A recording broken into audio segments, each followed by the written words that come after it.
আমার চ্যানেলে আপনাদেরকে স্বাগত জানাচ্ছি। আমি গোলাম সরোয়ার ফারুকী। আমার চ্যানেলের নাম হচ্ছে travel yourself BD. Travel yourself BD মানেই হচ্ছে যে আপনি কিভাবে নিজেই নিজের ভিসা করবেন, নিজেই সব কিছু করবেন, নিজেই ঘুরবেন, নামে সেটাই রাখার চেষ্টা করেছি। আজকে আমি আপনাদেরকে সামনে এসেছি কিছু কথা বলার জন্য, আমার অভিজ্ঞতা শেয়ার করার জন্য। আমি কিভাবে ভিসা পেয়েছি, পাচ্ছি, কিভাবে সব কিছু অ্যারেঞ্জ করছি সেগুলো নিয়ে একটু বিস্তারিত আলোচনা করব। পাশাপাশি আমার কিছু এয়ারপোর্ট অভিজ্ঞতা যেগুলো হয়েছে অতীতে বা কিছু এমবেসি অভিজ্ঞতা, সেগুলো আমি আপনাদের সাথে শেয়ার করব। আমি চেষ্টা করব খুব দ্রুত কথা বলার জন্য, যেহেতু আসলে সময় স্বল্পতা প্লাস ধৈর্যের একটা বিষয় থাকে। এবং এই টাইপের ভিডিও আমার চ্যানেলে এই প্রথম। আমি আগে পরে কখনো এরকম ডেসক্রিপটিভ ভিডিও কখনো দেই নাই। আশা করি আপনাদের ভালো লাগবে, আমার এই কথাগুলো কাজে লাগবে।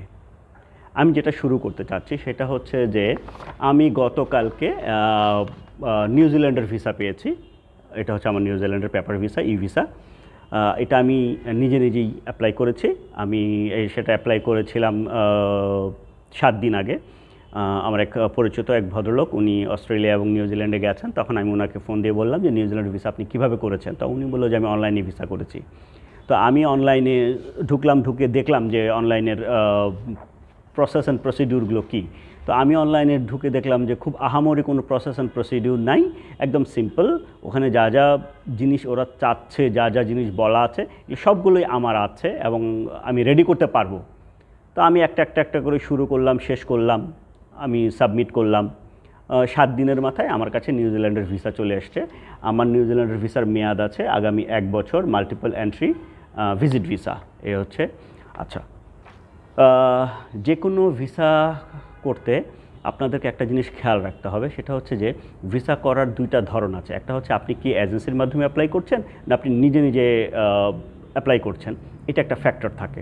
যদি আপনি নিজে করেন সেটা ওরা একটু অন্যরকম চোখে দেখে, আর যদি আপনি এজেন্সির মাধ্যমে করেন ডেফিনেটলি এটাতে কোনো ভুলের কিছু নাই বা খারাপ কিছু না। নিজে করলে যেটা হয় সেটা হচ্ছে যে একটু যারা অ্যাসেসমেন্ট করে তারা আপনার সম্বন্ধে একটু ভালো ধারণা থাকে, ভালো ধারণা নেয়। ঠিক একই রকম আমি জাস্ট আপনাদের সাথে শেয়ার করছি। আমার কয়েকদিন আগে আমি অস্ট্রেলিয়ার ভিসা করেছি। অস্ট্রেলিয়ার ভিসা করার সময় আমি আমার এক এজেন্সির সহযোগিতা নিয়েছি। আপনারা জানেন যে ঢাকা, এটা হচ্ছে আমার অস্ট্রেলিয়ার ভিসা। অস্ট্রেলিয়ার ভিসাটা হচ্ছে আমি 3 বছরের মাল্টিপল এন্ট্রি ভিসা পেয়েছি, ভিজিটর ভিসা। আমি একটা এজেন্সির সহযোগিতা নিয়েছি। ঢাকা শহরে তো অনেক এজেন্সি আছে, অনেকে অনেক রকম কথা বলে। আমি যেহেতু এই লাইনে ঘোরাঘুরি করি, আমি যেহেতু এই লাইনে একটু দেখাশোনা করি, সেজন্য আমি যে এজেন্সির মাধ্যমে সব কিছু করিয়েছি, ওনারা আমার কাছ থেকে 4,500 টাকা নিয়েছেন অস্ট্রেলিয়ার ভিসার জন্য। আর ডকুমেন্টেশন পারপাস ওনারা আরও 1,500 টাকা বেশি নিয়েছেন, কিছু নোটারি করার জন্য, অনুবাদ করার জন্য। তার মানে কত খরচ হলো? 6,000 টাকার মধ্যে আমি ভিসাটা অ্যাপ্লিকেশনটা করার যোগ্য করেছি। তারপরে যেটা হয়েছে, ওই এজেন্সি কে আমি বলে দিয়েছিলাম আপনি যে মানে অ্যাপ্লাই করবেন, সেই অ্যাপ্লাইটা হবে যে আমি অ্যাপ্লাই করছি, মানে এটা কোনো ইয়ার আন্ডারে যাবে না, কোনো এজেন্সি অ্যাপ্লাই করছে সেটা না, আমি অ্যাপ্লাই করছি। তো বললো ওয়েল। তো আমার কাজ সব এন্ট্রি করা শেষ, সমস্ত কিছু লোড করা শেষ। তারপরে তারা আমার কাছে আমার ইয়েটা চাইলো, ক্রেডিট কার্ড বা ডেবিট কার্ডের পাসওয়ার্ড, পিন বা টাকাটা চাইলো। আমি অনলাইনে পে করে দিলাম। তার মানে হচ্ছে যে টোটালটাই আমি পে করেছি। আমি আমার ইমেল অ্যাড্রেসের মাধ্যমে আমার সমস্ত কিছু ডাটা ব্যবহার করেই ওনারা এটা সাবমিট করেছেন, অস্ট্রেলিয়ান ভিসা অ্যাপ্লিকেশনটা। এটার দ্বারাও কিন্তু এটাই প্রমাণিত হলো যে আমি আমার ভিসাটা আমি করিয়েছি, ওনাদের একটু সাহায্য নিয়েছি। আমি আমার এই পর্যন্ত প্রায় 28টা দেশ ঘুরেছি। আমি ডেফিনেটলি যারা আমার চেয়ে ভালো জানেন তাদের সাহায্য নিয়েছি, সহযোগিতা নিয়েছি। এটা তো দোষের কিছু না। আপনি যদি কোথাও আটকে যান, ডেফিনেটলি আপনি আপনার সুপিরিয়রের বা কোনো একটা এজেন্টের সাহায্য নিতেই পারেন।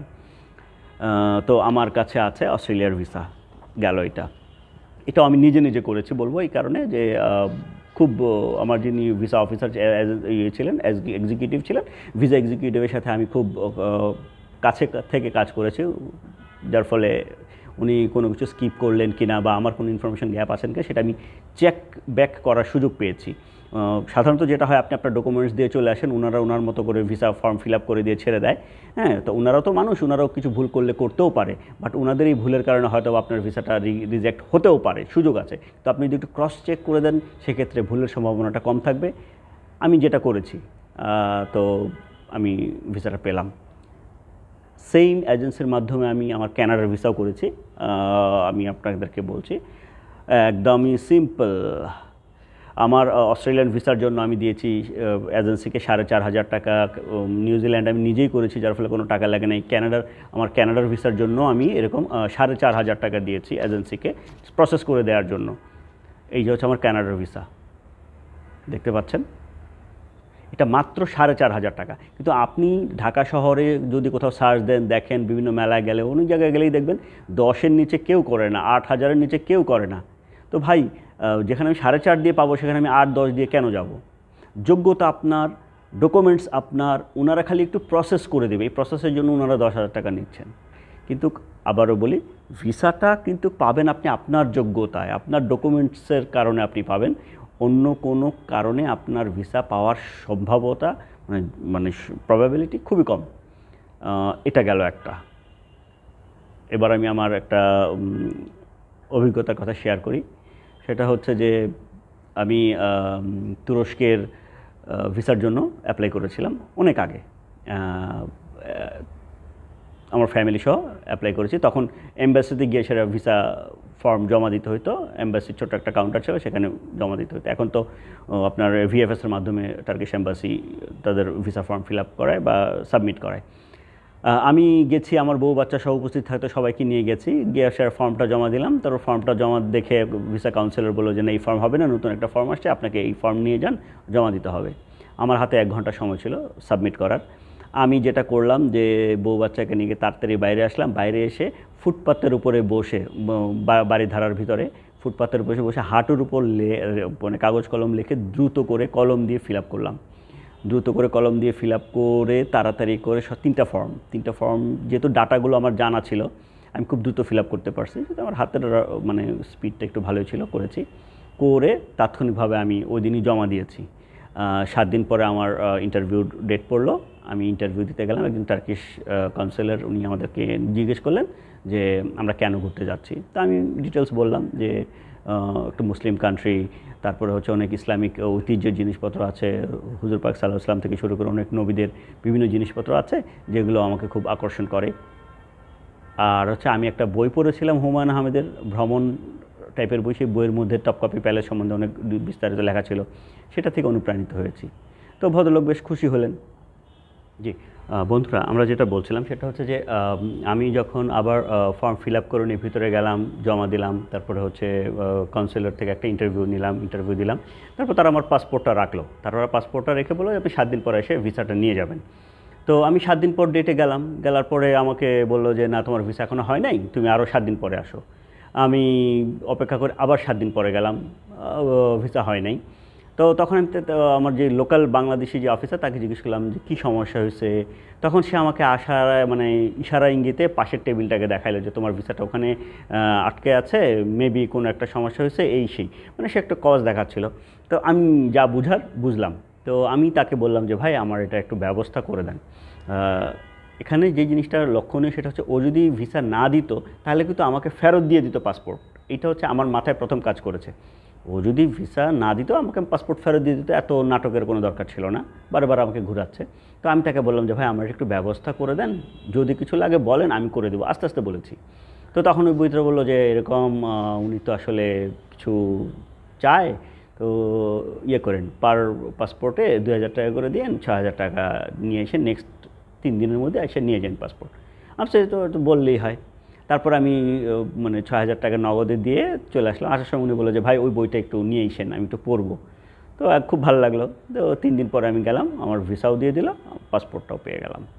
এটা ছিল আমার একটা অভিজ্ঞতা, যেটা মানে ভিএফএস পূর্ববর্তী সময়ের টার্কিশ ভিসা দিত, সেই সময়ের অভিজ্ঞতাটা বললাম। আচ্ছা, তারপরে হচ্ছে আমি ভিয়েতনাম থেকে যখন কম্বোডিয়া যাই, কম্বোডিয়া এয়ারপোর্টে আমাকে আটকাইলো যেটা ওই আপনার ইমিগ্রেশন অফিসার। তো বাংলাদেশি পাসপোর্ট দেখলে যেটা হয় সেটা হচ্ছে যে তারা মনে করে আমরা খুব এলিয়েন, আমরা খুব অচ্ছুত কিছু একটা, মানে দেখলেই যেন তাদের সমস্ত চেহারা শুরু চেঞ্জ হয়ে যায়। তো যাই হোক, আমাকে দেখলো, দেখার পরে অনেকক্ষণ পাসপোর্টটা দেখার পর দু একটা প্রশ্ন করলো, প্রশ্ন করার পর আমাকে অফিসার রুমে পাঠাইলো। তো বুঝে নিত লজ্জার বিষয়, পিছন দিক দিয়ে সব সাদা চামড়ার লোকজন, তারা এমনভাবে তাকাচ্ছে আমার দিকে যেন আমি কি খুব ক্রিমিনাল একজন। তো যাই হোক, আমি অফিসার রুমে গেলাম। অফিসার খুব জেন্টলম্যান। অফিসারকে বললাম যে আমি এরকম ঘুরতে আসছি। অফিসার বললো যে তোমার কাছে কত ডলার ক্যাশ আনছো? আমি বললাম এত, আমার কাছে ক্রেডিট আছে, international credit card and debit card আছে, আমি এই কিছু দেশ ঘুরেছি, তোমার এখানে এখানে এখানে থাকবো, এই হচ্ছে আমার এই। তো অফিসার বেশ সন্তুষ্ট। অফিসার পাঠিয়ে দিল আমার কাছে আগের অফিসারের কাছে, মানে ইমিগ্রেশন কাউন্টারে। ইমিগ্রেশন কাউন্টারে আসতে পরে সে সিল সাপ্পর মেরে দিয়ে আমাকে ছোট্ট করে বলে টিপস টিপস। তো আমি তো বুঝলাম। তো ভাগ্য ভালো, আমার পকেটে $20 একটা ছোট্ট নোট ছিল। আমার কাছে তো লোকাল কারেন্সি উঠানোর এখনও সুযোগ পাই নাই, আর বাকিগুলো সব বড় বড় কারেন্সি ছিল। আমি খুব লাকি যে আমার কাছে $20 একটা অ্যামাউন্ট ছিল। তো আমি $20টা তাকে দেওয়ার পর সে খুব খুশি, সে আমাকে পাসপোর্ট দিলাম, চলে গেলাম। এটা ছিল হচ্ছে গিয়ে আমার কম্বোডিয়ার এক্সপিরিয়েন্স। আমার আরেকটা এক্সপিরিয়েন্স হয়েছে, সেটা হচ্ছে জর্জিয়াতে। আপনারা জানেন ওই যে এটা হচ্ছে সেন্ট্রাল ইউরোপের একটা দেশ, এটা ইরানের পাশে। সে তো গেলাম সেখানেও সেম। তো তারা, আমি তো আসলে অনারেবল ভিসায় গেছি। ওই প্লেনে আবার বেশ কিছু মিডল ইস্ট থেকে আমার অনেকগুলো ভাই গেল। তো তারা আমার পাসপোর্টটা দেখে ইমিগ্রেশন কাউন্টার থেকে সেম বললো যে প্লিজ ওয়েট, গো অ্যাহেড, ওই জায়গায় যাও, ওই জায়গায় গিয়ে একটু বসো, আমার বড় অফিসার আসলে তোমাকে ছাড় দিবে। তো বড় অফিসার আসলো, বড় অফিসার এসে আমার এটা দেখলো, দেখার পর বললো যে ওকে আচ্ছা ঠিক আছে তুমি চলে যাও। বাট আমার খুব দুঃখ লাগলো যে আমার আরও 3 ভাই ছিলেন যারা মিডল ইস্ট থেকে আছেন, তাদেরকে অনেকগুলো প্রশ্ন করলেন, তারা খুব অ্যান্সার দিতে পারলেন না, তাদেরকে খুব মনেই হচ্ছে যে রিটার্ন ফ্লাইটে আবার ব্যাক করাবে। তো এই ছিল আমার অভিজ্ঞতা।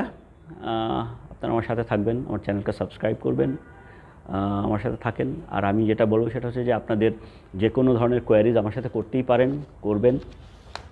আমার নেক্সট ভিডিওটা খেয়াল রাখবেন, আমি আপনাদেরকে ইউএসএ ভিসা সম্বন্ধে DH-160 ফর্ম যেটা, এটার বিষয়ে আমি কিছু তথ্য আপনাদের সাথে শেয়ার করব, যে তথ্যটা আপনাদের কাজে লাগবে বলে আমি মনে করি। কারণ হচ্ছে যে আমেরিকান ভিসা বা যে কোনো ইউরোপের ভিসা পেতে হলে বা আপনাকে কিছু জিনিসপত্র খুব অ্যাকুরেসি মেনটেন করতে হবে। অ্যাকুরেসি মেনটেন্স বলতে হচ্ছে যে আপনি যদি এজেন্সি দিয়ে ফিল আপ করেন, এজেন্সি দেখবেন যে ফুটফাট মানে ইগনোর করছে অনেক কিছু। বাট কোনো ক্ষুদ্রই তুচ্ছ নয়, এম্বাসিরা কোনো ক্ষুদ্রকেই হেলাফেলাভাবে দেখে না। বাট আপনার এজেন্সি বলবে যে না এটা না হলেও চলবে, এটা না হলেও চলবে, এটা ম্যান্ডেটরি না, এটা। আরে ভাই, ম্যান্ডেটরি না হলেও সে তো একটা ফর্ম ফিল আপ দিয়েছে, সেই ফর্মটাকে তো আপনাকে ফিল আপ করতে হবে। হ্যাঁ, আর তথ্য আছে আপনার কাছে, আপনি কেন ফিল আপ করবেন না? আমার বক্তব্যটা হচ্ছে এইটা। বাট এজেন্সির লোকজন করে কি, একটু তাড়াহুড়া করে আপনারটা শেষ করতে বলে আরেকটা ধরবে, সেই জন্য আমি নেক্সট DS-160 ফর্মে আরও কিছু ইস্যু আছে চাকরি সংক্রান্ত, জব সংক্রান্ত, যেটা আমি বেশ কিছু আমার ইমেল অভিজ্ঞতাতে পাচ্ছি, অনেকে আমাকে ফোন করে বলছে যে তারা এইভাবে জমা দিচ্ছে। তো ওটা দেখে আমি নিজেই সন্তুষ্ট না। যেখানে আমি নিজেই সন্তুষ্ট না আপনার জব ক্রাইটেরিয়া, জব ডেসক্রিপশন বা জব ইয়ে, সেক্ষেত্রে আপনি একটা অ্যাম্বাসেডর বা অ্যাম্বাসিকে কীভাবে সন্তুষ্ট করবেন, আর আপনি কীভাবে ভিসা পাবেন? এটা হচ্ছে আমার অভিজ্ঞতা। তো আমি খুব নেক্সট ভিডিওতে আমি আশা করছি আপনাদেরকে আমেরিকান ইমিগ্রেশন সম্বন্ধে কিছু আইডিয়া শেয়ার করব, আশা করি কাজে লাগবে। আমার সাথে থাকেন, ভালো থাকেন সবাই, সুস্থ থাকেন। আর যদি আপনাদের যে অস্ট্রেলিয়া এবং নিউজিল্যান্ড ভিসা সম্বন্ধে, আমি আবারও বলছি, অস্ট্রেলিয়া এবং নিউজিল্যান্ডের ভিসা আপনারা নিজেরাই করতে পারেন। যদি কোথাও আপনাদের কোনো সমস্যা হয় আমাকে লেখেন, আমার হোয়াটসঅ্যাপ নাম্বার আছে, আপনারা চাইলে হোয়াটসঅ্যাপ নাম্বারে যোগাযোগ করতে পারবেন। আরেকটা জিনিস বলি, নিউজিল্যান্ড ভিসা, অস্ট্রেলিয়ান ভিসা, কানাডার ভিসায় একই রকম ডকুমেন্টস লাগে। ডকুমেন্টস হচ্ছে যে আপনার যদি চাকরিজীবী হন, আপনাকে জব লেটার, NOC যেটাকে বলে, তারপরে হচ্ছে স্যালারি সার্টিফিকেট, তারপরে হচ্ছে আপনার যদি অ্যাসেট থাকে asset valuation certificate, bank statement, bank solvency, ছবি, তারপরে হচ্ছে আপনার যদি কোনো ব্যাংকের ডিপোজিট থাকে সেই ডিপোজিটগুলোকে দিতে হবে। তারপরে হচ্ছে আমি তো আর বেশি কিছু দেখি না, খুব কমন কাগজপত্রগুলো কিন্তু বললাম। আমার অস্ট্রেলিয়া, তারপর হচ্ছে নিউজিল্যান্ডের জন্য যা লেগেছে, এক্সট্রা কোনো কাগজ লাগে নাই। অন্যান্য মালয়েশিয়া, সিঙ্গাপুর, থাইল্যান্ডের ভিসা করতেও যা লাগে, এই ভিসাগুলো করতেও আপনার তাই লাগে। খালি একটা অ্যাসেট ভ্যালুয়েশন লাগে, অ্যাসেট ভ্যালুয়েশন করতে 2-2,500 টাকা লাগে। এটা আপনার অ্যাসেটের টোটাল যে ফাইলটা যদি আপনি কোথাও সাবমিট করেন, দেখবেন যে আপনাকে এটা দিয়ে দিবে, যে কেউ করেই দিবে। তো সবাই ভালো থাকেন, সুস্থ থাকেন, দেখা হবে নেক্সট ভিডিওতে। ধন্যবাদ।